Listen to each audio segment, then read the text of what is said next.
Hey, today I'm going to give you 3 reasons why every bass player should learn this riff. See you inside the video.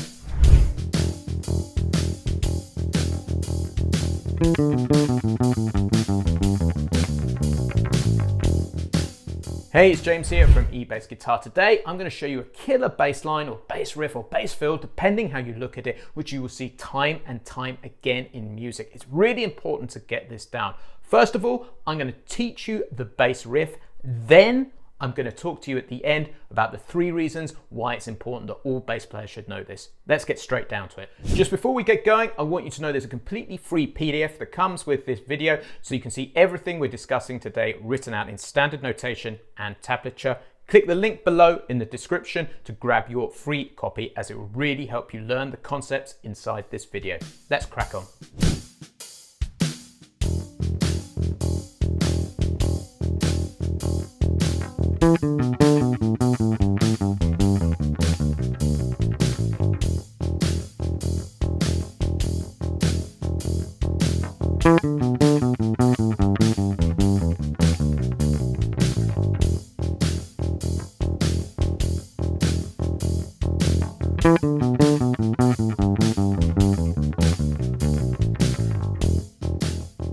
So what you've just heard there is a simple 2-bar bluesy bass line, which sounds like this.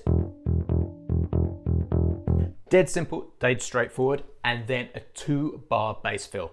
That's what we're going to take apart right now. So this 2-bar bass fill is based upon a really important scale called the E minor pentatonic, and I'm going to show you how to play that with some very specific fingering right now. So this is the first thing to get down. So let's start off with the open E, then to the G, 3rd fret, then we're going to shift forward to the A, and then the B there at the 7th fret. So they're the first 4 notes. Then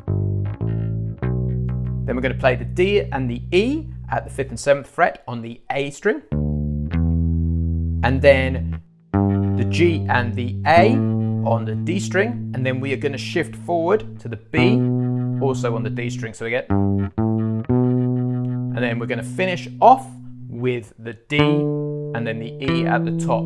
Then I want you to come back down.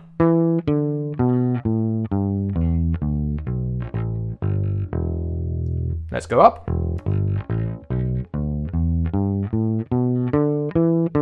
And down. So what we've got here is a fill based upon the E minor pentatonic descending in groupings of 3. To make this as clear as possible in the video, I'm going to use fingers 1 and 3, because you'll notice there's this box shape running throughout all of this lick. And also, you are more than welcome to use fingers 1 and 4 if you are more comfortable doing that. The choice is yours. So this fill is 2 bars long. We're going to take it apart a beat at a time. So that's 3 notes. And I'm going to be very, very specific about the fingering I want you to use. So the first 3 notes are E, D, B. Then the pattern starts here. We are going to go up 1 note, then down 3. So we're going to go up to the D, to the B, A, like that. So play those first 6 notes. Then we're going to go up 1 note, down 3. So we're going to go B, and I want you to shift back, really importantly, on the 3rd finger to the A, G, like so. So the first 3 beats are, and then we are going to go up to the A, G, E here, then back up 1 note of the scale to the G, E, D, then up 1 note again, E, D, B, up 1 note again to D, B, A, up 1 note again to B. Then for the last 3 notes, we are going to play B, A, G. And crucially, fingering wise, what I'm doing here is I'm going B on the 3rd, to the A on the 1st, and then to the G here on the 3rd fret, shifting back and then hitting the E to go back into our 2-bar bluesy bass groove. So what I want to do is play the whole of that fill really, really slowly, but consistently. Let's hear it.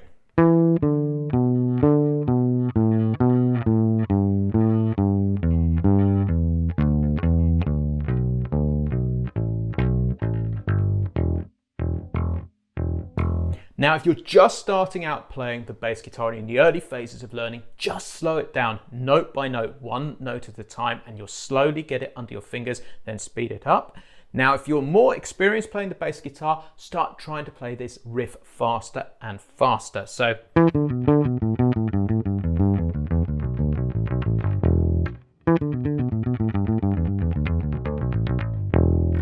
like so. Then once you're comfortable with it, you feel like you've got it in your hands, put it to a drum track. I'm going to put it at the drum track at 100 beats per minute. So it's 2 bars of groove and then 2 bars of fill. Check it out.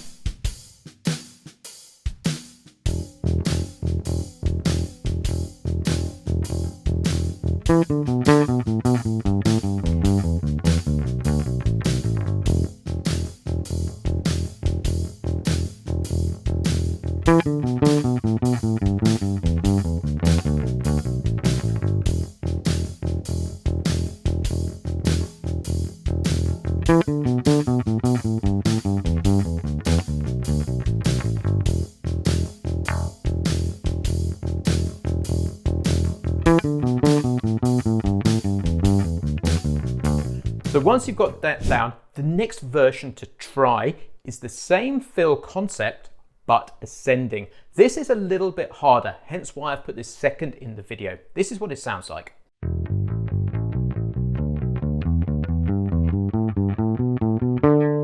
And you end on the D note at the end. Let's play that slowly.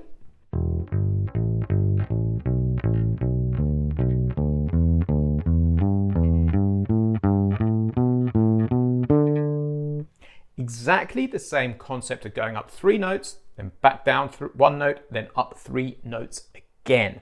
So I'm going to put all the fingering and the notation to that in the PDF which comes with this lesson. So make sure you download that. So let's try that concept at 100 BPM and hear what it sounds like.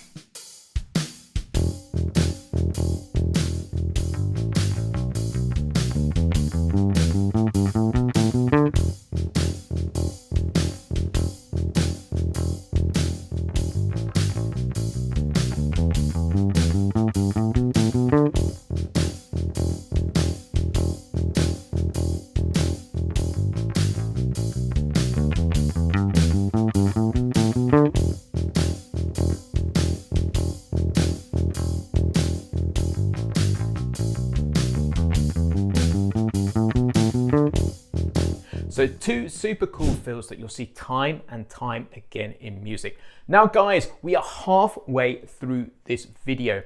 If you're enjoying this video and you're not subscribed to the eBassGuitar YouTube channel, I've got a really quick favor to ask. Please, can you hit the red subscribe button, which is somewhere around this video? What this means for you is you'll be the first to know when a new video goes live and you can keep improving your bass guitar playing. What this means for us is we can keep growing the eBassGuitar YouTube channel. The more subscribers we've got, the more free content we can keep putting out there. So it's a win-win for absolutely everybody. So please hit the red subscribe button, which is somewhere around this video. So it's time to supercharge this bass concept right now because there are so many applications it can be used for. What we're going to do is we're going to take it from the blue star that we've just played and we're going to make a funk bass fill using 16th notes. So there's a little bit of mathematics here. The fill we've just learned is 24 notes long from beginning to end. It's 8 beats in total, or 2 bars, and they're 3 notes per beat, or triplets. So what we want to do is take the same idea and take it into a 16th note funk fill, and we are going to play that fill as 16th notes. So when you play that fill as 16th notes, what you end up is with a total of 6 beats with 4 16th notes within it. So what this means is we've got a 6-beat bass fill. And so we're going to place this over our 4-bar groove again. So to place this correctly, we need to place it halfway through the 3rd beat. So we're going to play 2.5 bars of groove, and then we're going to fill for the last beat, bar and a half rather. This is what it sounds like.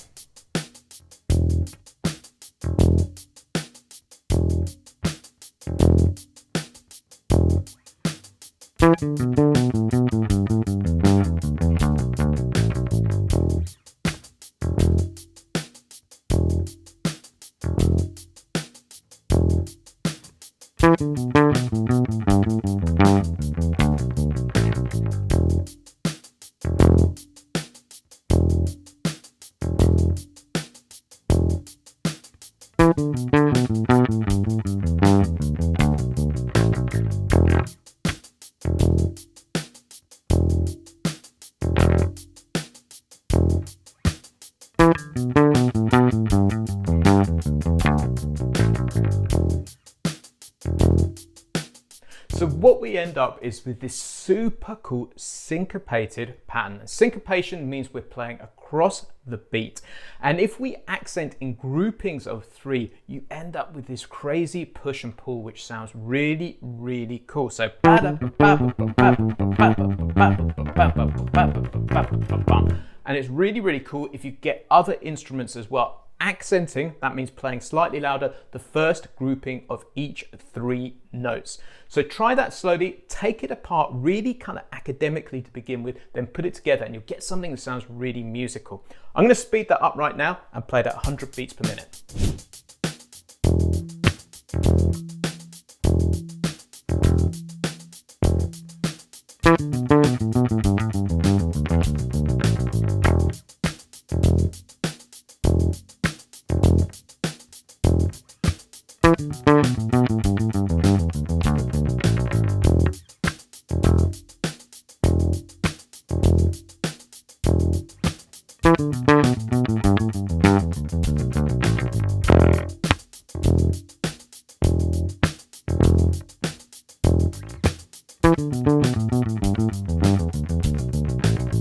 So there you go, exactly the same fill superimposed across another style. So what I want to do now is show you where this can go, and we're going to make this into a shuffle funk feel. So what this means is we're going to create a slow 2-bar groove, but we're going to divide each beat by 6, and we get this swingy funky feel, which is really cool. So we're going to end up with a bar of groove and then a bar of fill. This will be really challenging, so I'm going to take it at 80 beats per minute. Give it a go. This is what it sounds like.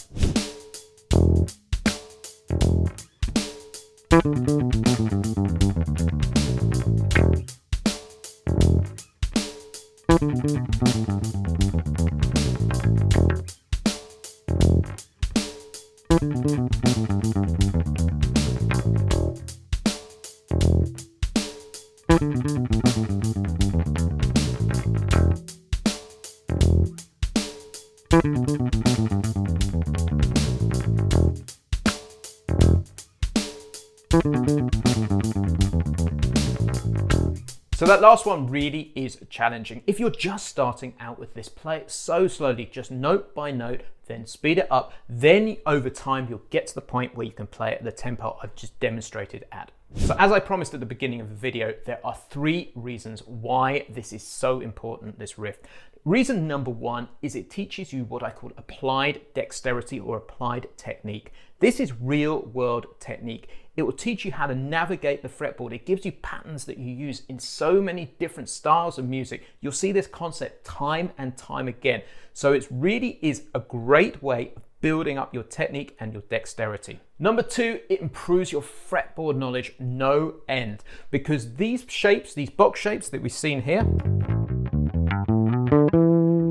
are the backbone of hundreds upon hundreds of bass lines, and they're really intuitive once you get used to them. Last of all, it improves your rhythm and your syncopation, particularly with that funk groove that I taught you third in this video, where you are playing groupings of 3 against the 16th notes, which really gives this great tension and release. This is so powerful to improving your internal sense of time and internal sense of rhythm. Now, there is also a 4th reason too. It's just they are so musical. You will hear this pattern all of the time. You'll hear it nestled in bass lines like Play That Funky Music. You'll hear the rhythmic concepts of groupings of 3 in songs like the outro to Hotel California. That same idea. So it's really important to practice both the note combinations and the rhythmic combinations you see in this video, because you will see this again and again and again. So guys, that's the end of today's video. If you've enjoyed it, please head over to eBassGuitar and check out the Bass Lab Plus. Bass Lab Plus is my private members program where I teach you more cool concepts like this one. And if you're just starting out with the bass guitar, we have a program especially for you all the way through to seasoned players to teach you everything you need to know to be a gigging musician, which can go and play in the worship team, go to a jam session, join a covers band, whatever you want to do with real world bass play. So I will help you play the songs that you love with the Bass Lab Plus program. Now, I'd love you to take it for a test drive. So what I've done is I've put together a very special link where you can try it out for 14 days completely free. I'll put that in the description below. Cheers, I've been James from eBassGuitar.com. I'll catch you very soon.